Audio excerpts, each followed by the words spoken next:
Na tela preta, logotipos coloridos. Prefeitura de Turvo, Lei Paulo Gustavo, Ministério da Cultura, Governo Federal Brasil e O Sombrista. Num galpão, duas mulheres de cabelos castanhos. Ela quem recusa. Usam camisetas pretas iguais. Segue receita tal, a receita cultural do marido da família, cuida da rotina. Levam refletores de luz para trás de uma tela de tecido branco. Só mesmo A de cabelos mais curtos ajeita um barco recortado em papelão. Nas camisetas, o nome, O Sombrista. Conhecida receita. Um homem de barba também usa a camiseta. Ele examina disjuntores de luz. A mulher de cabelos menos curtos fecha o galpão por dentro. Tudo deve mudar. Uma lâmpada se E o acende. homem não te define, tua casa não te define, tua carne não te define. Ao centro do galpão, a sombra do barco é projetada na tela de tecido. No convés, homens com lanças e espadas. A embarcação ondula como se vencesse vagalhões. A tela escurece. Em letras claras, além da sombra, descrição. Diana Manente, a mulher de cabelos mais curtos, está no galpão, sentada perto da tela de tecido. A gente não quer só fazer teatro de sombras, a gente quer fazer um teatro de sombras que possa ter uma plateia diversa, de pessoas Tem com grandes olhos castanhos. intelectos diversos, de pessoas com ou sem deficiências. Ele é um início Fotos de Diana em cena como muito atriz. tempo antes, porque ele começa mesmo a partir de um desejo meu e do Giancarlo pela linguagem do teatro de sombras. Porque a gente já trabalhava com teatro, mas não necessariamente, exclusivamente com essa linguagem.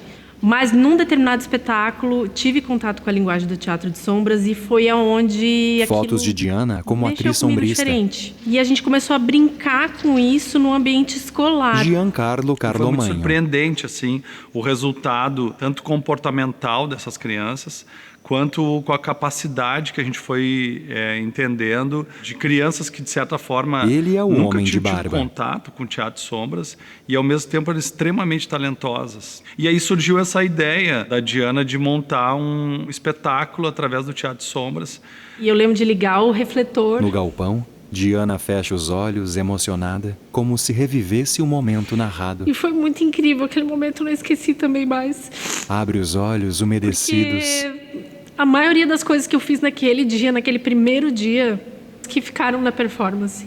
A maioria das coisas. E quando eu liguei a luz aquele dia, assim, eu vomitei literalmente, assim, tudo que eu precisava. Dois dos sombristas iluminam por trás o barco, agora rebocado por bois. O meu desejo como artista, ele vem sempre de dentro para fora.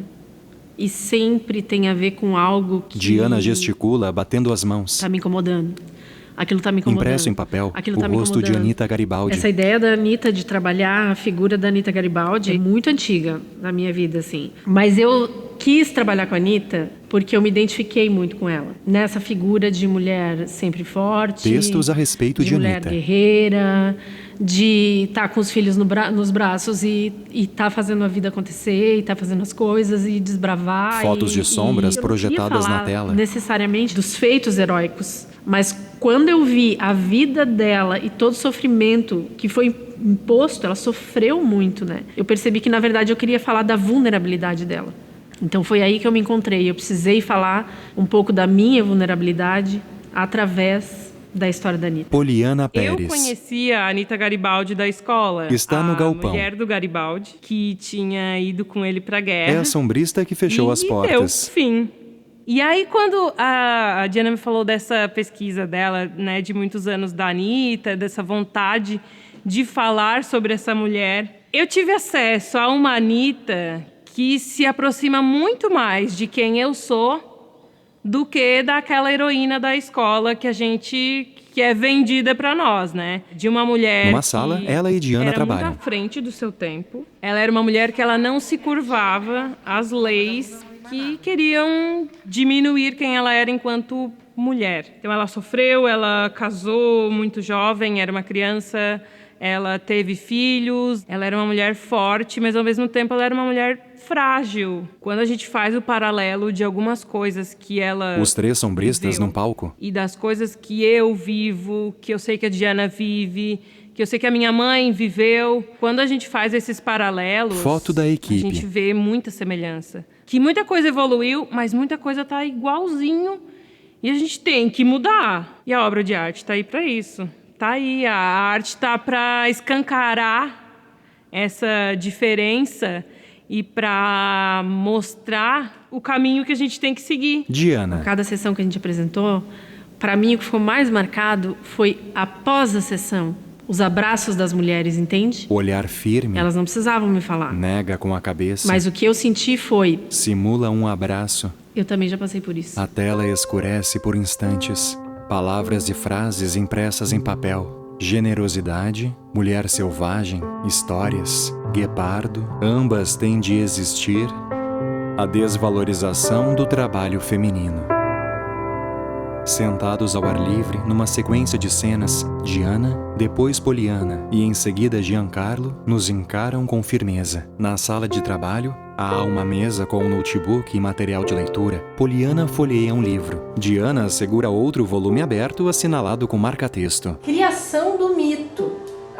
Ele fala que as cartas foram todas ditadas e editadas, né?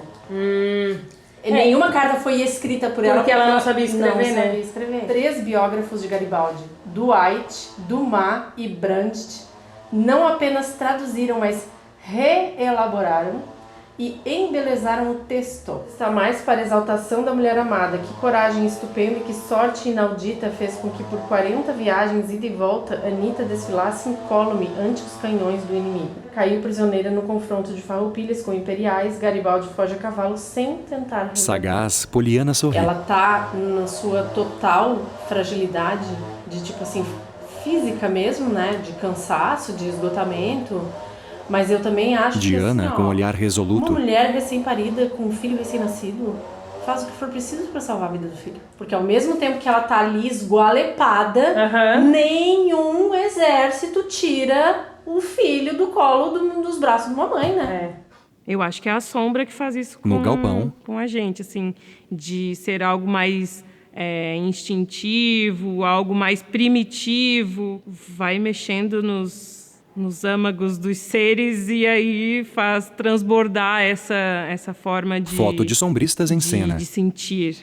Né? Aí a história vem se desenvolvendo com o Teatro de Sombras e se encontra com outro desejo de fazer uma arte que fosse acessível para todo mundo. Então eu acho que a audiodescrição, quando eu conheci também, comecei a trabalhar com essa linguagem, eu percebi que era uma possibilidade de amplificar a minha voz, entende? E de amplificar essa possibilidade de comunicação, né? Acho que isso vem muito da Diana, né? Ela traz esse novo elemento, digamos assim, para as obras, que é a audiodescrição aberta. A audiodescrição, ela transforma a obra numa outra coisa. Não é mais aquele espetáculo só de teatro de sombras.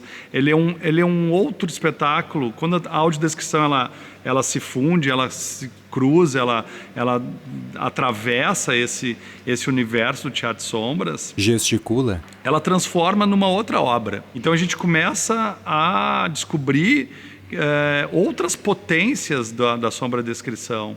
Que ela começa a dialogar com outros públicos e entender que é exatamente isso. A gente está fazendo teatro para todo mundo. A gente começa a perceber que essa audiodescrição, ela consegue cumprir também com um serviço... Faz aspas com as mãos. ...artístico de narração dessa obra. Pensativa, dirige o olhar ao alto. Ela consegue trazer para essa linguagem, muitas vezes... Gesticula. Um lugar mais palpável, principalmente quando a gente está falando de um público que não está acostumado a ir ao teatro.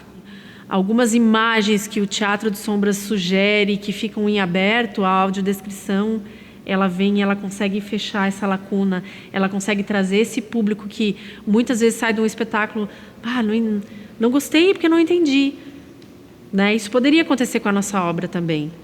Mas a audiodescrição, ela consegue fazer isso, ela consegue fazer que ele seja mais entendível. A audiodescrição, a sombra-descrição, ela tem uma poesia, ela é uma outra história, ela é uma outra coisa. E a gente foi descobrindo isso exatamente com os depoimentos dessas pessoas, com a relação de troca. A gente começa também a se comunicar como a gente queria, talvez com todo mundo, com videntes, com não videntes, com pessoas, enfim, com crianças, entende? Então isso é muito, muito interessante, né? A gente não quer criar uma barreira, a gente não quer ter um fone de ouvido para quem não é vidente e a pessoa que é vidente tem uma outra experiência. A gente quer a mesma experiência para todo mundo.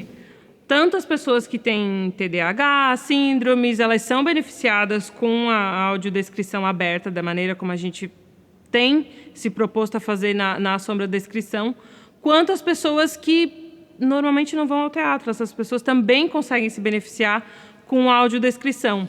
Além disso, é um momento interessante porque famílias que têm pessoas com deficiência, famílias que têm pessoas com autismo, com síndromes, elas conseguem ir juntas ao teatro e aproveitarem juntas, naquele momento, do mesmo espetáculo. A tela escurece por instantes. No galpão, acendem-se os refletores, emitindo uma luminosidade dourada. Por detrás da tela de tecido, Poliana e Giancarlo projetam sombras em movimento na superfície clara. Cada um manipula uma lanterna e figuras de homens armados com lanças. Agora, a luz na tela é avermelhada. Os guerreiros marcham. Sob luz clara, ressurge a cena dos homens no convés do barco que singra o mar bravio. Diana lê um caderno. Está numa janela banhada pela luz solar. Num ímpeto, Anita volta para detrás da tela. Cai de joelhos diante dos fuzis. Num salto, apoia as mãos no chão. Sob a mira das armas, vai repelindo com uma das mãos cada um dos algozes, que desaparecem. Como uma fera em posição de ataque, agacha-se. A sombra de Anita se expande por toda a tela. Com esforço, atravessa a tela mais uma vez. A figura da cenas do espetáculo com AD. As portas e janelas de um casario coloridas em laranja, amarelo e azul. Algumas pessoas estão nas janelas. De costas para nós e de frente para as cenas projetadas, a plateia está mergulhada na escuridão. Somente luzes lilazes por detrás da tela de tecido rompem o breu da sala. Passa pela rua apinhada de casas. Vai da direita para a esquerda. As sombras se movem pela tela de tecido, revelando as silhuetas da menina e de uma igreja com 3 torres. A humana abre uma fresta na tela e entra, misturando-se a si própria no cavalo. Uma intensa luz âmbar projeta a sombra estática de Anita a cavalo e a da própria Diana, que se expande devagar pela tela de tecido até fundir-se à figura da personagem histórica. A sombra de Anita humana cresce e apanha a figura que cavalga, fazendo-a repousar na palma de sua própria mão. Anita fica imóvel, de perfil esquerdo. Altiva, tem o queixo erguido.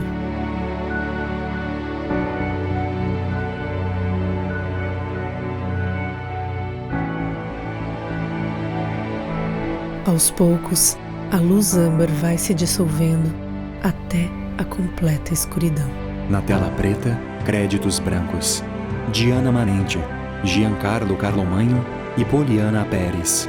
Produção executiva, O Sombrista. Enquanto passam os créditos, uma pequena tela com cenas em preto e branco exibe as pessoas na plateia que se manifestam. Algumas usam máscara anti-Covid. Né? Por exemplo, aqui o programa todo em braille, descrevendo o que é que iria se passar.